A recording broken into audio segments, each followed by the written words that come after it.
இந்த சௌந்தர்யாவோட காசுக்கு வேலை செய்யற கூட்டத்தை நினைச்சா சத்தியமா நம்ம விழுந்து விழுந்து சிரிச்சேன். என்ன அப்படின்னா அதிகமான காசு அந்த போன சீசன் போன ஒருத்தர் ஏண்டா டேய் அப்படின்னு பூர்ணிமாவை யூஸ் பண்ணி பூர்ணிமாவோட தயவுல, அதாவது மாயாவுக்கு கமல்ஹாசன் அவர்கள் ஒரு வீக்கெண்டுமே வந்து அவங்க பண்ற தப்ப கேட்கிறாருல்ல, அப்ப மாயாவோட இருந்தா அப்படியே டிராவல் பண்ணிடலாம்னு மாயாவோட ஃப்ரெண்டு பூர்ணிமாவுக்கு காதல் மாதிரி ஒரு நாடகத்தை பண்ணி பூர்ணிமாவோட சவாய் பண்ணி அதை எப்படி சொல்லலாம், பூர்ணிமாவை நல்லா யூஸ் பண்ணி போட்டு அவங்களோட மாயா பூர்ணிமா தயவுல இவர் வந்து பிரதீப்புக்கு அகேன்ஸ்டா பலபடியம் பண்ணி பிரதீப்பை முதுகுல குத்தி வெளியில அனுப்பி ரெட் கார்டை கொடுத்து அனுப்பி போட்டு அதுக்கப்புறம் வைல்ட் கார்டு என்ட்ரி வந்தோடனே அது வெளியில வந்து வேற மாதிரி போயிருக்கு அப்படின்னா அப்படியே ஒரு நல்லவன் மாதிரி வேஷத்தை போட்டு எங்க போறது என்ன பண்ணு தெரியாம அவருடைய அக்காமார் 2 பேர் வந்து எல்லா உண்மையை சொன்னதுக்கு அப்புறம் நல்லவன் மாதிரி நடிச்சு வெளியில வந்தாரு. பிஆர் டீமை வச்சுட்டு போனாரு, காசை கொடுத்துட்டு போனாரு. பட் என்னதான் பிஆர் டீமை வச்சாலும் சொந்தமா ஒரு புத்தி சுய புத்தி அப்படின்னு இருக்கணும். அது இல்லை அப்படின்னா செருப்படி தான் வாங்கிட்டு வரணும். பிரதீப் கிட்ட செருப்படி வாங்கினாரு. அதுக்கப்புறம் வந்து ஒண்ணுமே இல்லாம வெளியில வந்து இப்ப வாய்ப்பு இல்லாம பிஆர் வேலை பண்ணி கொண்டிருக்காரு சௌந்தர்யாவுக்கு. சோ அப்ப அவருக்கு வந்து இன்னைக்கு வேலை ஹெவி போல இருக்கு. ஏன் அப்படின்னா முத்துவையும் அட்டாக் பண்ணணும், ராணஃபையும் அட்டாக் பண்ணணும். சோ கதறிக்கொண்டிருக்கானுங்க சோசியல் மீடியால. அவனுங்க சொல்ற விடயங்களை பார்க்கக்குள்ள எனக்கு சிரிப்பா இருக்கு. உள்ளுக்குள்ள அந்த சொர்ணாக்கா சௌந்தர்யா அந்தம்மா முத்துக்குமரன் அவர்களை பத்தி சொன்ன பொய் தான் வந்து எனக்கு சிரிப்பா இருக்கு. அதே நேரத்துல நம்ம இப்ப பொதுவா யூடியூப்ல போடுற ரிவ்யூ வந்து பிக் பாஸ் மேல அப்படி அக்கறை இருக்கிறவங்க தான் பார்ப்பாங்க. ஏன்னா லைவ் வந்து பார்த்து எபிசோட் பார்த்து அதுக்கப்புறம் ரிவ்யூ ஒருத்தங்க பாக்குறாங்கன்னா, அந்த பாஷா படத்துல தலைவர்கிட்ட வந்து தலைவரோட தம்பியா நடிச்ச சசிகுமார் சொல்லுவார்ல, சொல்லுங்க சொல்லுங்க யார் நீங்க ஒருத்தனால அடிக்க முடிஞ்சுன்னா அந்த நாடி நரம்புல ரத்தம் அப்படி இருக்கிறவனால முடியும்னு அந்த பிக் பாஸ் வரியர்கள்லாம் அவங்களோட டைமை வந்து இதுக்காக செலவழிப்பாங்க. அப்ப 70 நாள் பார்த்தவங்களுக்கு தெரியாதா முத்துக்குமரன் இப்படி சொல்லியிருப்பாரா மாட்டாரா அப்படின்னு. அவ்வளவு தூரம் ரவுடித்தனம் எச்சத்தனம் பண்ணின அருண் அப்படி நோகடிச்சு அருண் பிரசாத் கூட ஆனந்தி அவர்கள் வந்து அந்த சிவகுமாருக்கு அருண் பண்ண ஒரு தப்ப, இது அருண் பண்ணது தப்பான கேம் இல்ல, அதுக்கு ஏன் ஜாக்லின் பேச பாராட்டுறாங்கன்னு கேட்கக்குள்ள அருணை நல்ல மாதிரி சொல்லி அது அவனுடைய இண்டிவிஜுவல் கேம், அவனோட கேம் ஆடினா அவனை பொறுத்த வரைக்கும் அது தப்பில்லை அப்படின்னு அப்படி நல்லா சொன்ன மனுஷன் கூடவே ராணஃபுக்கு முத்துக்கு எந்த பிரச்சனையுமே இல்லை. ஈவன் முத்துக்குமாரன் அவர்கள் மீது எப்படி மஞ்சரி அவர்கள் மீது ஒரு அக்கறையை காமிக்கிறாங்களோ, தீபக் அவர்கள் மீது அவருக்கு ஒரு அக்கறை ஒரு மதிப்பு இருக்கோ, அது போல ராணஃப் அவர்கள் மீதும் ஃப்ரம் த டே அவர் வைல்ட் கார்டு என்ட்ரியா வந்து அவளை அந்த அருண் அப்ப அசிங்கப்படுத்துவான் ராணஃப, அப்ப ஒரு முறைப்பான். அதுக்கப்புறம் வந்து அன்னைக்கு நைட்டில் வந்து முத்துக்குமார் அவர்கள் நிறைய அட்வைஸ் கொடுப்பாங்க ராணஃபுக்கு. அதுல இருந்து இப்ப வரைக்கும் ஈவன் சாச்சனாக்கு எப்படி அவர் வந்து ஒரு அட்வைஸ் பண்ணாரோ அது போல ராணஃபையும் வந்து அவர் வந்து நிறைய விடயங்கள்ல அட்வைஸ் பண்ணியிருக்காரு, மோட்டிவேட் பண்ணியிருக்காரு, ஐடியா கொடுத்திருக்காரு.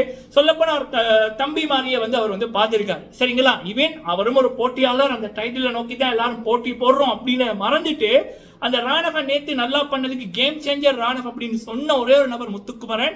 அவர் அப்படி சொன்னபடியா தான் அந்த ராயனுக்கு அவ்வளவு கோபம் வந்துச்சு.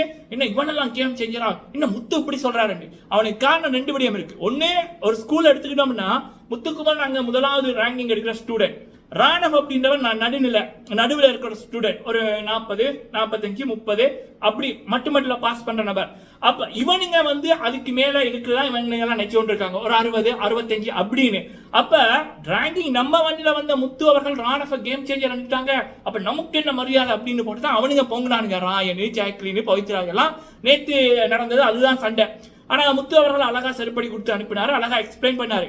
சோ அப்படி ராணவ் அவர்களுடைய யார் பாராட்டாலும் சரி, யாரு துணை நிற்காடியும் சரி, ராணவுக்கு துணை நின்ன ஒரு நபர் முத்துக்குமரன். அப்ப அந்த உள்ளம் ராணவ பத்தி இப்படி சொல்லிச்சாமன்னு சௌந்தர்யா வந்து ஜெஃப்ரி கிட்டையும் விஷால் கிட்டையும் சொல்லி கொண்டு இருந்துச்சு. எப்படின்னா ராணவ் நடிக்கிறான் அப்படின்னு முத்துவும் தான் சொன்னாராம் அப்படின்னு. உண்மையிலேயே முத்துக்குமரன் அவர்கள் அப்படி சொல்லல. நான் மட்டுமில்ல, என்னுடைய வாட்ஸ்அப் குரூப்ல கிட்ட 2000 பேருக்கு கிட்ட இருக்காங்க. நிறைய குரூப் இருக்கு. Bigg Boss 6 Tamil, Bigg Boss 7 Tamil, Bigg Boss 5 Tamil, அப்புறம் இன்ஸ்டாகிராம் குரூப், ஃபேஸ்புக் குரூப், தலைவர் சூப்பர் ஸ்டார் ரஜினிகாந்த் சார் அவர்களுடைய குரூப் கிட்டத்தட்ட 3 லட்சம் பேருக்கு கிட்ட இருக்கு. அதுல பிக் பாஸோட டாபிக் போகுது. எல்லா குரூப்லயுமே வந்து எல்லாருமே வந்து பாக்குறவங்க இருக்காங்க, வேற வேற அட்மின்ஸும் வந்து இருக்காங்க. எல்லாருமே லைவ்ல வந்து பார்த்து கொண்டிருக்கோம். சரிங்களா? ரெக்கார்டட் வீடியோஸ் ஃபுல்லா வந்து இன்னைக்கு ஃபுல்லா வந்து லைவ்ல இருந்து ரெக்கார்ட் பண்ணவங்களே பல பேர்.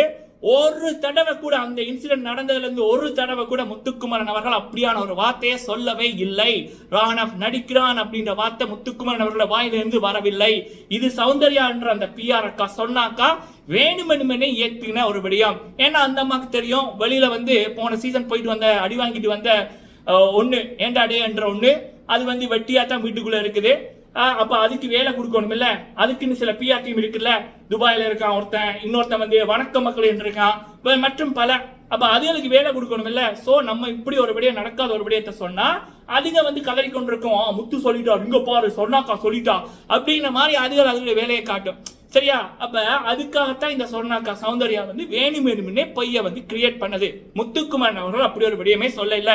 இன்னொரு முக்கியமான விடயம், ராணவ் அவர்கள் அந்த ஃபர்ஸ்ட் டாக்டரை பார்த்துட்டு வெளியில வருவாங்க. வெளியில வரைக்குள்ள இங்க பவித்ரா வந்து சொல்லுவாங்க, நாங்க வந்து தெரியாம பேசிட்டோம் மன்னிச்சிடுங்க அப்படின்னு. அதுக்கப்புறம் அன்ஷிதாவும் கேட்பாங்க, சொல்லி கேட்பாங்க. அப்ப மஞ்சரி சொல்லுவாங்க, ஸோ இனிமேல் வந்து ஒருத்தங்களுக்கு இப்படி அடிபட்டு இருந்தா நம்ம வந்து அதை பார்த்து கொண்டிருக்கிறத விட நம்ம வந்து ஃபர்ஸ்ட் அவங்களுக்கான முதல் உதவிகள் பண்ணணும் அப்படின்னு. அப்ப அதுக்கு வந்து அன்சிலா கோவம் வந்துட்டு அவங்க வேற மாதிரி எடுத்துனாங்க போல இருக்கு. அப்படி கேட்க நடுவில் சௌந்தர்யா வருவாங்க, இல்ல நீ நடிச்சியா தெரியல, அது எப்படி இப்படின்ற மாதிரி மனசாட்சி எல்லாமே மிருகத்தனமா அந்த மனுஷன் ஈவன் பிக் பாஸ் அனௌன்ஸ் பண்ணிட்டாரு.